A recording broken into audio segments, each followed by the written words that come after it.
turebe ibyiciro bibiri. Abantu bo muri Bode rero bashyira amaboko hejuru gusa.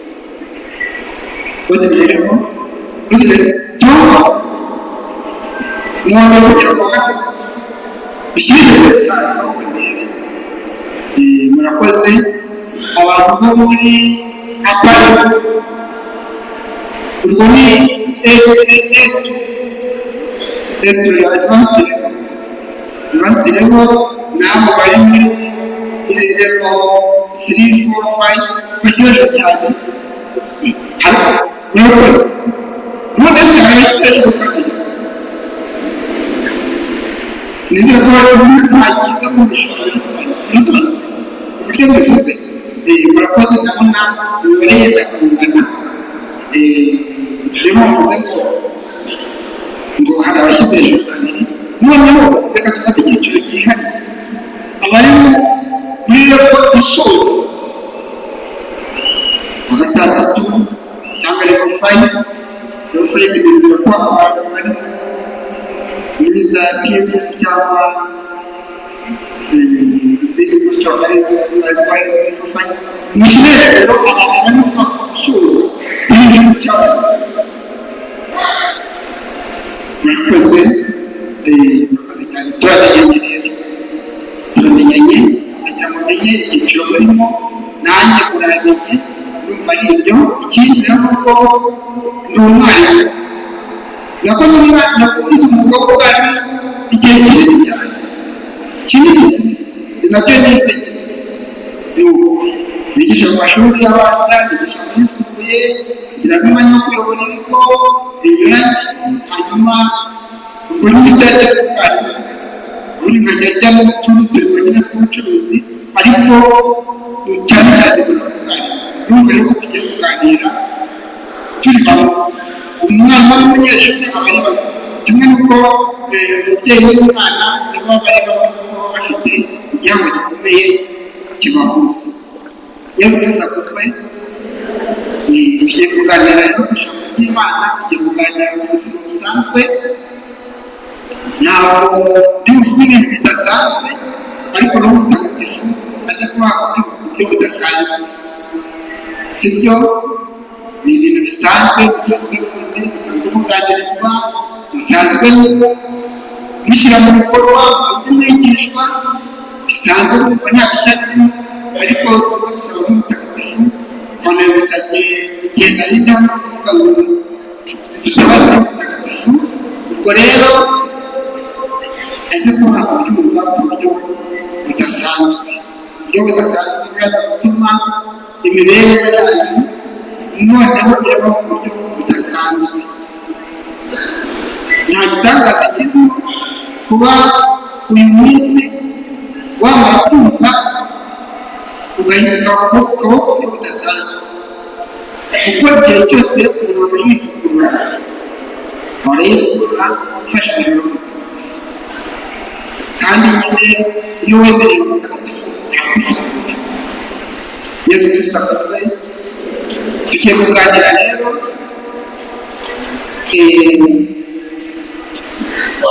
mu nyigisho ibihe turi yitwa ibihe turimo iraba ariyo nsanganyamatsiko, ariko n'ingingo ya mbere turatindaho. Ingingo ya kabiri cyangwa igice cya kabiri turaganira ku cyo twakora muri ibi bihe turimo bitatworoheye. Mu gice cya gatatu turaza kuvuga ku mwanzuro ndetse n'ubutumwa. Abavandimwe mugeze aha turabakiriye muri saa. Ndagira ngo muhereze ijambo ry'Imana.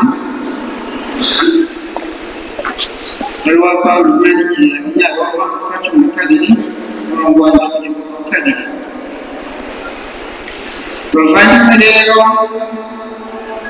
mbinginze muri wese Imana nimuture imibiri yanyu ibe igitambo nyabuzima gitagatifu kandi cyuzuye Imana, ngiryo yobokamana ryabava ku mutima kandi ntukiganire turimo ahubwo nimuhinduke mwivugururemo ibitekerezo kugira ngo muzajye kumenya neza gushaka kw'Imana ikiri icyiza icyashimisha n'ikiboneye. Ibyo ni ijambo ry'Imana. kandi ntukiganire turimo ahubwo nimuhinduke mwivugururemo ibitekerezo kugira ngo muzajye mumenya neza gushaka kw'Imana ikiri icyiza icyashimisha n'ikiboneye. Kuki tutagomba kuganira turimo?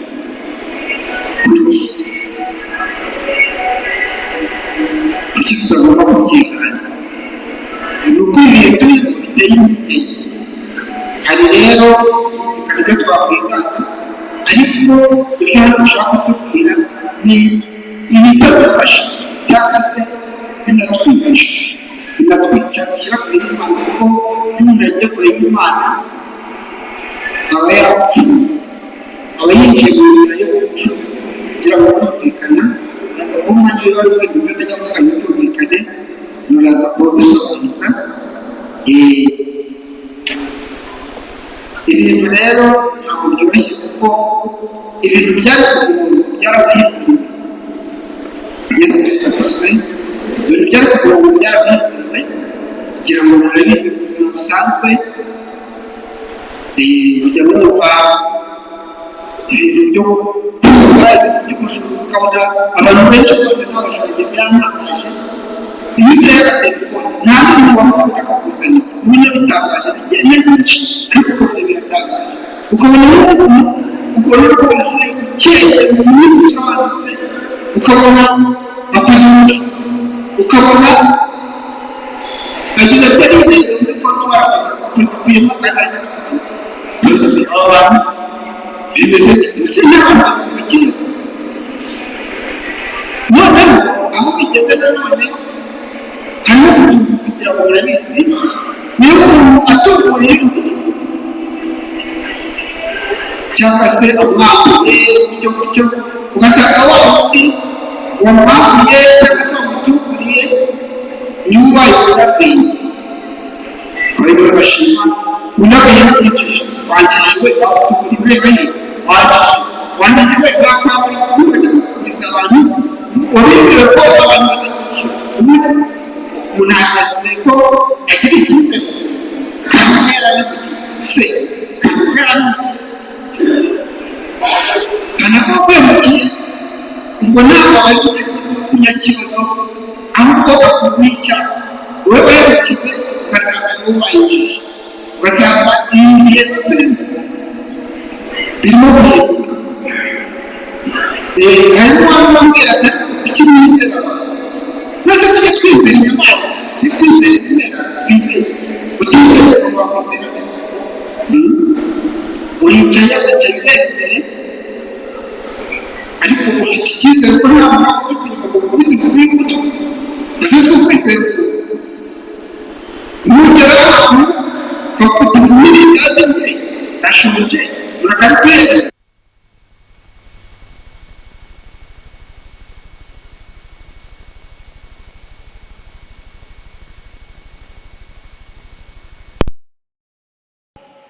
Byinshi cyane kandi ariko nyine ubuhemu bukaza bukariva. Rero ibintu byagiye bihinduka, ubusambanyi gukundana, ubona n'ibigezweho.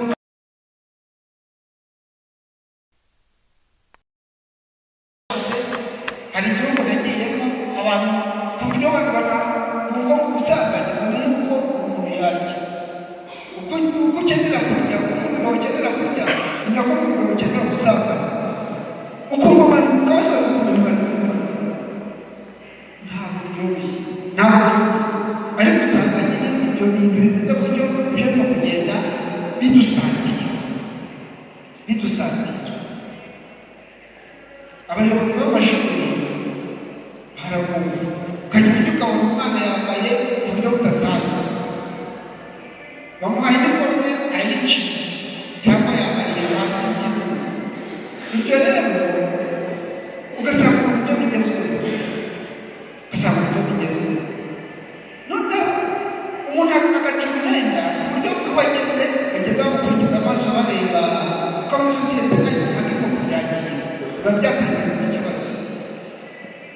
ngo bigezweho. Hari icyaje cyitwa uburenganzira. Ubu burenganzira bwaciriwe, uburenganzira bwo buravanga ibintu, kandi ni ngombwa kugira uburenganzira kugira ngo nyine undi atakuvogera uko yishakiye. Ariko mikoro no kwivugira amabwiriza cyangwa kutumva nibyo mikoro ni sawa, cyane uburenganzira ni ngombwa kugira ngo umuntu nyine atavogerwa cyangwa se atagira uyakuvogera uti. Ariko bwa burenganzira rero hari igihe buganisha mu bwigomeke, kwigenga bigahinduka ikindi kwigenga no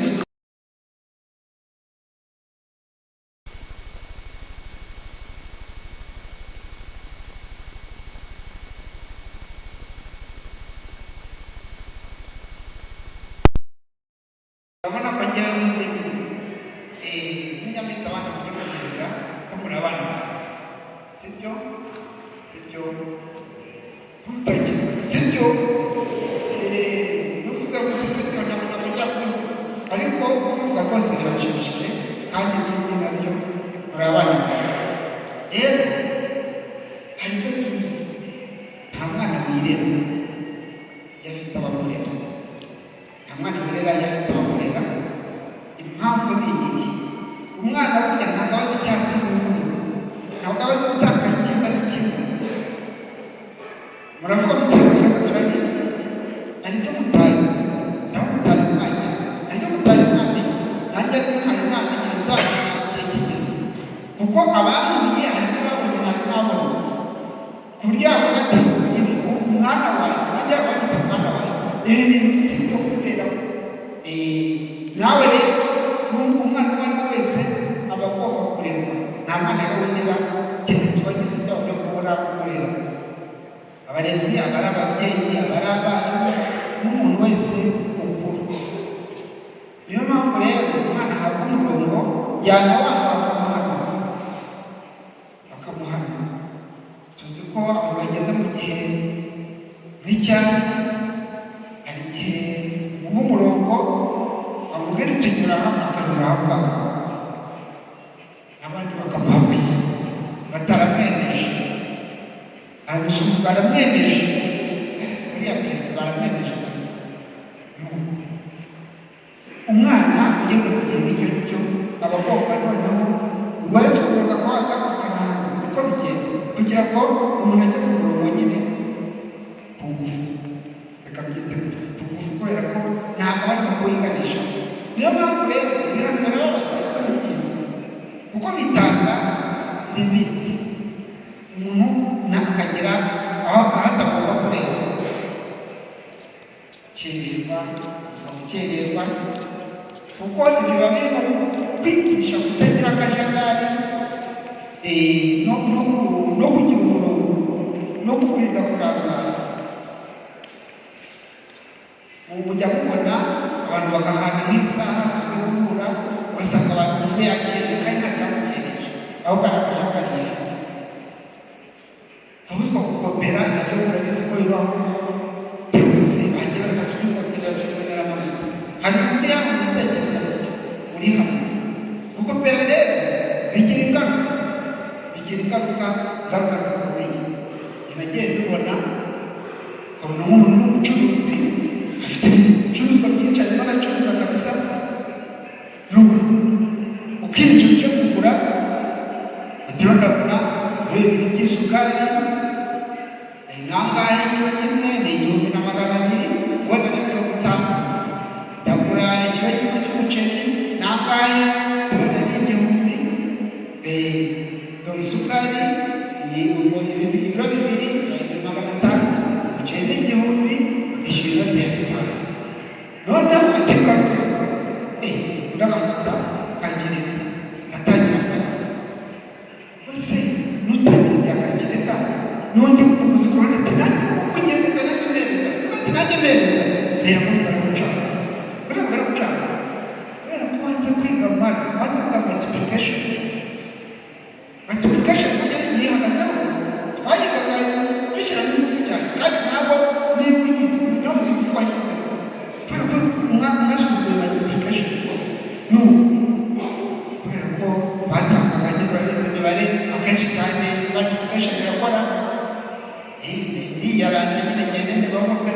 ibintu nk'ibyo multiplication cyangwa division cyangwa se subtraction, addition, izo operations kubera kwagiye kubisuzuma kopera mujya mubona abantu batazi kwandika mubazi ntabwo mubazi buriya iyo urimo gusoma nka mesaje ni kubona ko abantu batazi kwandika ikinyarwanda kandi benshi kandi barigishije imyandikire noneho ukiganya gupinga kopera urangara hanyuma bikarangira utazi kwandika kandi bayigisha ibyo rero bishobora utazi kwandika ikinyarwanda akandika interuro yose akayandika gushaka ukibaza uyu muntu urumva rero ibyo byose abanyagaruka ziba zikeneye ibihano kugira ngo umuntu atozwe kuzabura umukuru kandi ushishutse umuntu mukuru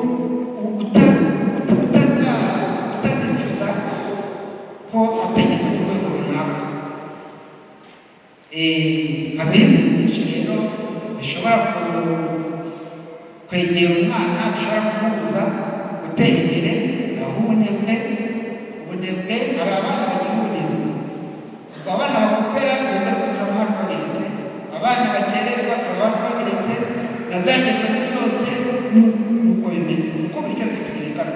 Padiri yabitubwiye yavuze ko abantu baravana bafashe icyerekezo gishya, umurongo mushya. Ubunebwe burya buterwa no gukora icyo umuntu akora. Ese burya nta kintu umuntu aba afite cyo gukora? Ubunebwe cyangwa se kururira mu kurara, hari icyo bita ikigare kibi, ikigare cyoshya umuntu kikamuganisha mu kwifuza bigakururira mu ngeso ikigare. Niba umuntu ari umunebwe adashaka gukora cyemeze ntabwo waryama gusa cyangwa ngo wicare gusa urahaguruka ujya kureba ko utigenda. Ubwo rero ubunebwe ni bubi kuko ubunebwe ni bwo kugarura ibyo byose. Muze kuva hano mwirinde ubunebwe kuko n'abandi bajya kwiga nuko baba baranze gukora. Iyo umwana atangiye kuba umunebwe ubwo nyine wakura nyine n'umunebwe abakuru abakeneye kurya. None se yajya kwiga kandi agakora aribaza cyangwa bavuga bakicuruza bityo urumva uba waragiteguye. Rero nta muntu yaboneye kandi agiye barabuza abafasha imirimo amakaye ahari yo kwiga haba mu kiruhuko cyangwa mu ishuri ntabwo babuze gukora. Iyo hari n'imikino byinshi cyane baba bateguriwe. Ubwo rero ntabwo ari sosiyete y'ubukungu ni byinshi cyane turabizi. Habaho n'imigenzo mbonezabupfura umwana agomba kugira, ibyo byose bigomba. Hanyuma rero hari n'ikindi cyateye umuntu akiga ariko akavuga ateze ko nta kazi gahari, ko abandi bamaze kwiga mbere yanjye babaye abashoboye kubikora. Umuntu yiga burya ariko afite n'icyo azagira kuko imirimo irahari myinshi kandi iyo mirimo ntabwo ushobora kuyikora nunarangiza kwiga. Ariko iyo mirimo ntabwo ipfa kuboneka kuko si uko uyishaka wenyine, si ushaka imirimo wenyine. Ariko hari imirimo ikunda kubona, tuvuge ubumenyi bukunda kubona akazi cyane nko kwiga imyuga n'indi yose n'indi ushobora kwemererwa gukora ariko itabonekera mu ishati. Imirimo murayizi. Noneho rero buri gihe umuntu akeneye umurimo ategereje umurimo cyangwa ategereje akazi aba akora. Uba ukora ntabwo uri umunebwe uryamye kugira nabi ujyanye babaha hariya asabye akanda mu kazi urimo gukora. Umuntu yahinga ntabwo umuntu warangiye kwiga abujijwe kwiga, ntabwo abujijwe korora, ntabwo abujijwe kuboha, ntabwo abujijwe gukora icyo ari cyo cyose. Hari imirimo ababyeyi bawe baba bakora cyangwa se ugakora, icyo gihe urayimufasha mugakora. cyangwa se umuntu akagutoza undi murimo uwo ari wo wose ubona ushobotse ubashije kuboneka. Igihe ugitegereje rero urakora, tugaruka ku kintu cyo gukora kandi ukagenda abantu bagomba gukora. Hari amahitamo rero nayo abagora, ugasanga umuntu avuga ati ndifuza kuba umushoferi w'u Rwanda kandi ari umushoferi w'urugendo, kandi se uzatwara yewe keretse niba mukubwira wavuga uti ndifuza kuba umushoferi, reka mbanze ibintu muri iyi mirimo wakora ugitegereje uwo rero ubona ushobora kukurangaza ntutangire gukora za umucuruzi n'abashifite igishoro. Ni ukuvuga twese turwanye bwa bunebwe, nibwo rero bunebweho cyane, bunebwe ingeso mbi. Rero nagira ngo mbabwire ko you are targeted, urubyiruko nirwo rutargeted kurusha n'abandi bose. Impamvu ni iyihe? Ni uko urubyiruko nyine hari aho ruba rutari rwagera, ruba rubyishakashaka. Noneho rero umwanzi turwana nawe, abandi turwana n'abasabana, nk'uko tubisanga mu barapani mutagatifu yandikiye abanyefezi umutwe wa 6 umurongo wa 12, abandi turwana n'abasabana n'ibihanganye n'ibikomangoma n'abagenga b'isi, nabo bazi aho bagomba kwata kandi bacuruka nibwo ujya guca inka ahera ku ruhongore. Yesu bisabuza uruhongore murakoze, uzi uruhongore ntacyo rero rumwe gusa babiri batatu gutyo urumva nk'ubizita, ariko n'abatabuze reka mbabwire uruhongore ntawe inyana mu ruhongore inyana, iyo bavuze uruhongore bumva inyana w'inyana ziragenda ni mu ruhongore. Ujya guca inka ahera mu ruhongore, nizere ko kuva icyo bivuga, ujya guca inka ahera mu ruhongore. Niyo mpamvu urubyiruko ruba ruri targeted cyane kurushaho. Inyigisho z'ubusambanyi zireze kandi ubona nyiri urubyiruko ruzitabira mu matelefoni. Ufungura telefone urubyiruko agahita yigira hanze muri bya bintu, kandi abari inyigisho zifite abayitabira bakabije amafilimi. Biriya bintu birica cyane. Ntukajya ubambara ngo ndayireba nta kibazo, njyewe se umuntu ntabijyamo, urimo gupfa utabizi. None se ntujya kwinjira muri mayindi, ibi bintu byamukomera cyane, ibintu byabuze kwinjira muri mayindi ntibiguhindura se nyine mayindi yawe igahindura nuko bimeze. None se wabona filime abantu bari kubatuka kurana bicana cyangwa bagenda mu bugome, ukaba ufite umutima ukeye umeze neza uvuye gusingiza Imana? Birashoboka se? Birashoboka? Ntabwo bishoboka. Iyo ubirebye umunsi ejo ugakomeza ubwo nyine uhinduka gutyo, wone usingiza Imana buri munsi nawe ugahinduka hahandi agera ari umukecuru ukajya uyoberwa niba kuko imyaka bakubwira afite ayifite, kubera ko ahorana amahoro mu mutima we, cyangwa se ubona ahora yishimye, ntabwo ushobora kubura. Bavandimwe rero bana banjye, mwirinde filimi, mwirinde telefone, mwirinde ibintu bibi byose, mwirinde ibyo byose byabayobya bigahindura amayindi yanyu bikabajyana kure, kuko ibyo bintu ni ibintu biba byarateguwe, ababiteguye baba bahari kandi bafite abatagatifu ari bo urubyiruko cyane cyane. Ikindi, uburenganzira ni bwiza, ariko nabwo ni ugukurikirana neza, umuntu agashishoza akamenya uburenganzira yemerewe. Noneho rero n'ibyo bita bigezweho nabyo mukana umurongo wabyo mukurikije. Irari ry'ibintu, kwifuza ibigezweho n'ubwoba bw'imibereho, ngo twagiye tubivuga, urubyiruko rukunda kuvuga ngo ejo nzagera nte, ibyo bituma mushukwa ngo murahabwa utuntu twiza, kandi muri utuntu twiza bafite icyo agamije. Ngo murahabwa akazi, kandi mubona ko ari kubatera imitego. Ubwo ndimo kwerekeza cyane bariya bagiye kurangiza, ariko namwe nyine batoya niho mugana. Hari noneho n'ibindi byatewe no gucuruza abana, bavuga ngo baratanga viza zo kujya mu mahanga, hanyuma abantu bajya mu mahanga bakabacuruza. Tubajya mu mahanga, hariho imirimo. None se abo mu mahanga bo babayo ba nyir'imirimo ubonye imirimo barayifite? Mbese niba batayifite, wowe nanjye baza batujyana he kandi n'ababa batayifite? Akenshi rero babajyana bagiye kubacuruza. Ni ukuba maso, ni ukuba maso, ni ukuba maso. Icya kabiri rero nk'uko twavuze ni ugushibuka mu bitotsi. Gushibuka mu bitotsi, icyo twakora ni ugushibuka mu bitotsi.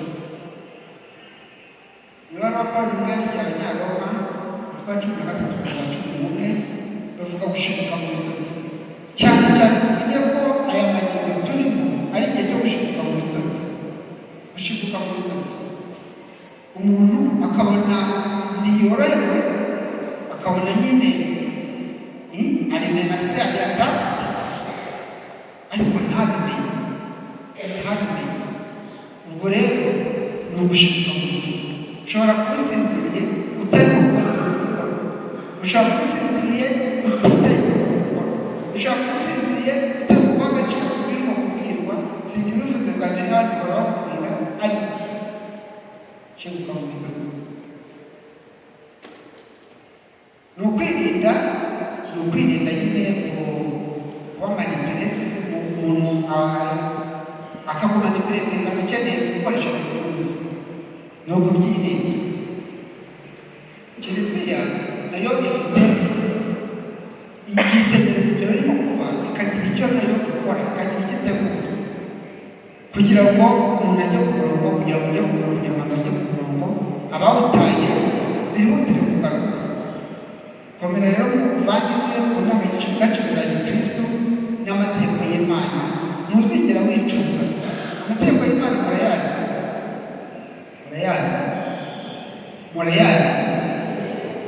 Noneho abatayazi barareba yamenya,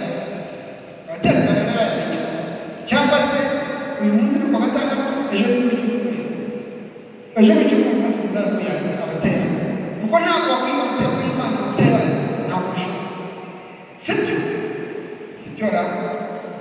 Sibyo muvuga muti nibyo, sibyo niko bimeze.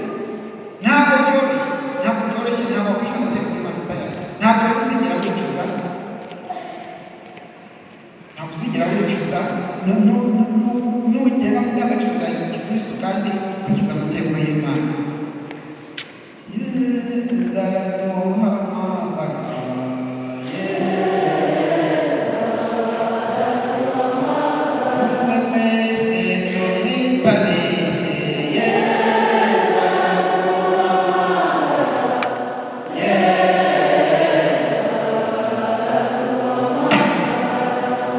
Igiti kigororwa kikiri gito. Umugani murabuzi. Iyo cyanze kugororwa kikiri gito kiragorama, hanyuma bazajya kugorora nyuma kikavunika. Hari n'ikindi bintu bita ikigare.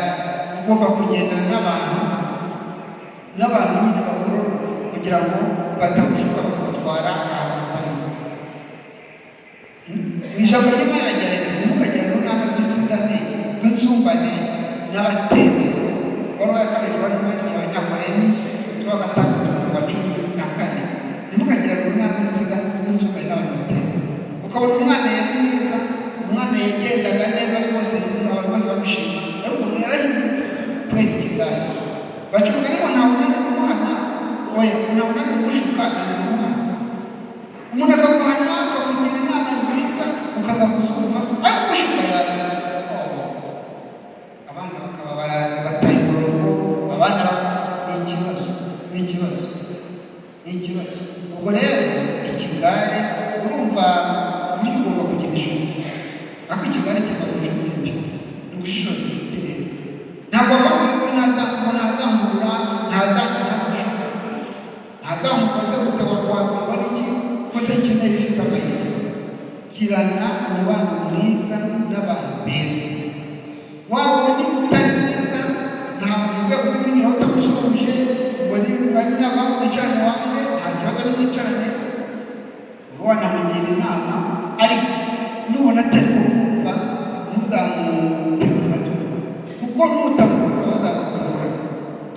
mwitonde kandi mushibuke mwitonze mwitonze. Irindi kigali ugenda mu ishyamba utazi ukaca inkoni utazi, cyangwa se ngo umwana we nyirabwirwa yishimira itanibwa, iyo yose ni imigani. Hari n'ikindi kwigana undi ngo bameze gutya nanjye mbere nkawe, baravuga ngo ingendo yo iravuga kandi ngo turareshya irashogesha. Ni ukwitonda. Kiliziya rero yo, kuri kiliziya ntabwo abantu bavuga ngo ntawe hano wahanutse, kiliziya ntabwo ibyitaho. Umuntu wahanutse iramwegera ikamuhana ikareba ko yamugarura. Hari imigani ivuga ngo ugenda n'umusore agenda mu mugongo, umuntu akumva gutegura none se kwezi ko umusore nose umuntu nawe wavunitse, ngira ngo umugani murabuze, cyangwa ngo umuhana avayo uzi icyo bivuga. Umuntu w'urubyiruko ngo umuhana avayo, donc iyo urimo kumuhana atari yamenye ibibi bimutegereje muri icyo kintu, ntabwo abyumva. None ingaruka zamara kumubaho, shaho ibyo si byose n'umuntu agwanya atera bisinzira ntukazigendera zireka wenda waza kuba biteze kubera ikinazi ugenda oya agusobanurira, ariko nawe namara gusobanura nawe uzireka, ntabwo ari umuhana avayo oya. Noneho ikindi twakora rero, reka tujye mu bijyanye n'inama cyangwa se icyo twakora. Muri iyi minsi abantu baravuga, nanjye ngitangira nababwira ko ndajya kubona ibyo nababwira sinjya babwiye bwa mbere n'abandi barababwira, ariko muze kubyumva ku buryo budasanzwe buganisha ibyo padiri atubwiye mu guhinduka, biganisha gufata imyanzuro no kwitegura gushyira mu bikorwa. Ubutumwa rero kuvuga burya ni byiza, ntuzanabireke rwose, ariko nimukore bacunga ni ngo kora numve biruta kora biruta vuga numve, sibyo? Actions speak louder than words. Ibikorwa birasakuza kurusha amagambo, sibyo? Birasakuza. Ntabwo bakeneye kubereka urugero rw'imibereho, sibyo? Nukora rero abantu bakabona, nibwo rero bazakwiga, kuko twaje ku isi, ntabwo wishyize ku isi, nanjye sinishyize ku isi, ariko uwishyize ku isi yari afite intego, yarafite umugambi. Uwo mugambi rero ni ukugira ngo uzasiga isi ari nziza kurusha uko wayisanze. Harimo rero ko kumurikira abantu bari mu mwijima w'icuraburindi. Ubwo mu kumumurikira rero arimo gutanga urugero rwiza, uzaba urimo wiyubaka, ariko kandi uzaba wubaka n'ingoma y'Imana.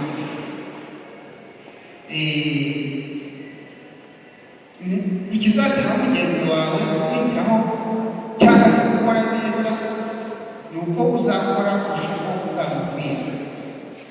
Ubundi butumwa rero kutitwara nabi, ntabwo ari charismatique, gutwara nabi bananira abari, ntabwo ari byo rwose. Ubwo niba hari umunsi atari abihuye, ntabwo ari byo. Kutitwara nabi amategeko y'ikigo, kandi wubaha bagenzi bawe, ubagaragariza urukundo, ufasha ikigo nigeze kugeraho, ariko njya mbyumva n'ahandi, ugasanga umwana yishima y'undi mwana kuko aba uwa mbere, kugira ngo azamuceho abura aho muri revision niho azamuca, ntawe umva urugero. Naho kugira ngo wimushyireho imbaraga, urimo kumushyira mu muryango. Ibyo ni ibibazo, no gufashanya, gusobanurira rero muravuga ati iyi no formes ndayumvise, ukamusobanurira ukamufasha sikora kuko mubwira ibyavuzwe adahari, ejo wari wasibye, ariko mwarimu yatubwiye gutya, diregiteri cyangwa diregiteri yatubwiye gutya, ugenda akaba yasubira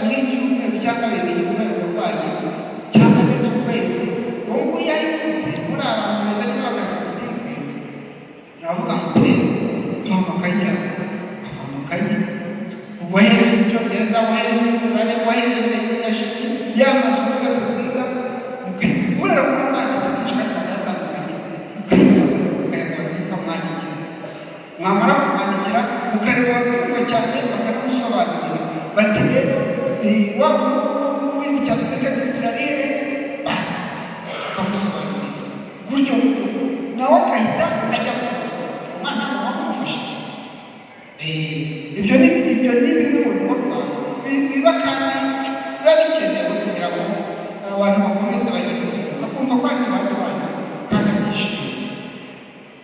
Noneho bagaragaza amateka by'umwihariko, kugira ngo baze kujya mutegura nk'ibikorwa runaka mu kigo, nk'ikoraniro, noneho mukabikora mutekerezaho ubushishozi bwanyu, mugategura ibikorwa, mukabimenyesha ikigo, hanyuma mugasaba ko mwabikora.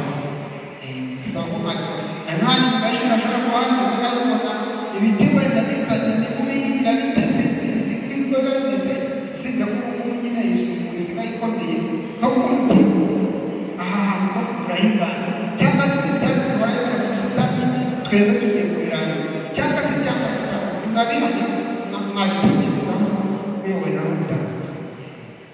Ikindi mu kiruhuko mujye mukomeza ubutumwa, ntihagire gusenga no kujya amakoraniro yanyu y'iwanyu, padiri yabivuze, ntabwo bitindeho.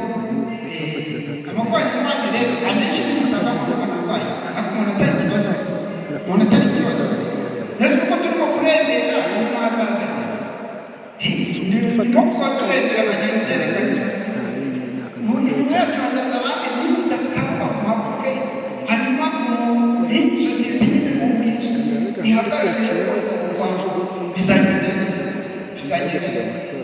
ukagenda mu ikoranabuhanga ugasanga nta rugano rwawe rurimo, kuko amakoraniro ameze n'ubundi menshi. Aho hantu urahamagarirwa gukorwa. Niba ugezeyo ugasanga harimo abantu bakecuru n'abasaza gusa, ntabwo bagereza oya, ahubwo se waba ufite n'ubuvuzi, hari n'ubundi buryo bujyanye n'ubuvuzi, nzababwira abaza kujya gusenga. Hari n'urubyiruko duturanye, noneho muri iryo koraniro hakaba harimo n'urungano rwawe, ibyo bizagukoza ubutumwa kandi nawe nyine bizaguha kwisanga mu rungano rwawe, sibyo? Urabyemeye ko uzajya mujya gusoma mu kiruhuko se? Ako na padiri mwabimwemereye, ntabwo rero mwakwisubira. Yesu amusubire, nta bantu bajya bagana gusenga ntibigezweho se? Gusenga ntibigezweho, ariko umuntu usenga hari unigeze kubwira ko yabaye modesi uramubikira ni mwiza, ukuntu ari mwiza, none se ko Imana bisaba umuntu none wabantu bakabikora byacu, urumva ngo ntabwo umugore bigezweho kubera ko uri gusenga, ibintu we uzacibwa n'ibigezweho bikata, ahubwo abagezweho ni abasenga, abagezweho ni abasenga. Ndibuka rimwe hari umukobwa nyine wadufasha kugenda mu rugo, noneho abantu baganiriye nyine madamu aramubaza ati ese umuntu w'umuhungu wakunda